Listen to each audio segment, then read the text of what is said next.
కాకపోతే అందులో కరెక్ట్ ఏది అన్నది కూడా మనకు కూడా తెలియదు అప్పుడు పని ఒకటి అంటే ఏ ఉద్దేశంతో అన్నది కూడా మనకు తెలియదు కాబట్టి అంటే కొంతమంది ఏమంటున్నారంటే రామ్ చరణ్ ని తొక్కేస్తూ వెంకటేష్ ని పైకి లేపుతున్నాడు అనే విధంగా అనుకుంటున్నారు. అట్లేం ఉండదు.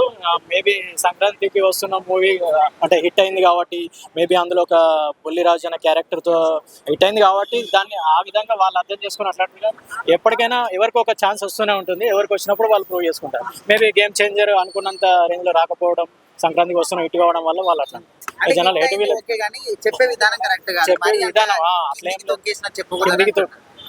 అవును అఫ్కోర్స్ అలా అనకూడదు. ఎందుకంటే ఎవరికైనా ఒక టైం వస్తుంది. ఒకసారి maybe Ram Charan movie hit కావచ్చు, ఒకసారి సంక్రాంతికి వస్తున్న మేబీ వెంకటేష్ గారి మూవీస్ కూడా ఒక ట్రెండ్ మేబీ మళ్ళీ రామ్ చరణ్ గారు రావడం అట్లా అఫ్కోర్స్ జరుగుతూనే ఉంటుంది ఎప్పుడే. అంటే ఇప్పుడు వీళ్ళిద్దరు ఫ్యామిలీల మధ్య గొడవలు ఉన్నాయని చాలా మంది అంటున్నారు. నాకు క్లారిటీ లేదు, కాకపోతే అందుకోసం ఏమైనా అన్నాడేమో అని. ఇక అది బ్యాక్ ఎండ్లో ఏముందనేది తెలియదండి. కాకపోతే అవన్నీ ఏమి కూడా అది కామన్. వాళ్ళు వాళ్ళు ఇప్పుడు తీసుకుంటారేమో మళ్ళీ లోపల వాళ్ళు అంతా ఒకటి. అంటే ఈ గేమ్ చేసే సినిమా మీద మీ ఒపీనియన్ ఏంటన్నా? అంటే సినిమా బాగుందా, మెసేజ్ ఓరియంటెడా మేబీ అంత కాన్సన్ట్రేషన్ చేయలేదు అనిపిస్తుంది. కాకపోతే ఇంకా కొద్దిగా కాన్సన్ట్రేషన్ చేస్తే బాగొచ్చేదేమో అనిపించింది. అంటే మెసేజ్ ఓరియంటెడ్ అయితే పబ్లిక్ కి మంచి మెసేజ్ ఉంది. మెసేజ్ ఉంది. కొందరు అర్థం చేసుకోలేక కొందరికి కొంచెం మూవీస్ సీన్స్ కలపడంలో కానీ మిక్సింగ్ చేయడంలో కానీ కొంచెం తేడా, కొంచెం కాన్సన్ట్రేషన్ చేసి ఉంటే అంటే శంకర్ డైరెక్షన్ లో ఏదో ఒక మెసేజ్ ఉంటుంది, అది ఓకే.